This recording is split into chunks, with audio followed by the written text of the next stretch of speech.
Hey guys, today I'm going to tell you how to install iOS 26 in iPhone. If you're using any iPhone and you want to install iOS 26, so let's see how can you fix the issue. So the very first, you have to make sure that you are connected to your Wi-Fi or cellular data, or you can try to enable and disable your airplane mode up to 4 or 5 times. It will make a quick refresh into your network settings. And after that, you just have to go for the general section, then go for VPN and device management. And you have to make sure that you're not connected to any VPN, or if you are connected, try to disconnect with your VPN. Then go for software update section. And here you will get iOS 26 software update if you have, or if it's available on your iPhone. So you'll find it here, or you can easily update your software to iOS 26 from here.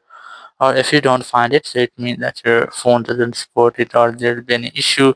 So to fix some issues, so you have to go for the transfer reset iPhone section and try to reset your network settings. So it might be that there'll be any issue with your network settings, so it will be fixed in this step. So you have to enter your passcode here, then select reset network setting from the confirmation message pop-up, and after that your phone will be restarted and all of your network settings will be resetted. So if there will be any issue with your network settings, it will be fixed in this step. After that, if you're still having the same issue, so open this your support app, then select your iPhone, and then select more option. And now you just have to look for any option relating to your issue. Or if you don't find any option like that, so you can use your app store from here, and then select get more help, then select call us, and you'll find a phone number.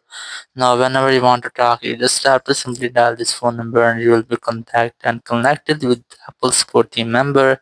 You have to discuss about your issue, and you will be get official help from there. So in this way you can easily fix your issue, or you can easily install iOS 26 on your iPhone. Thank you very much for watching the video. Until next video, bye bye.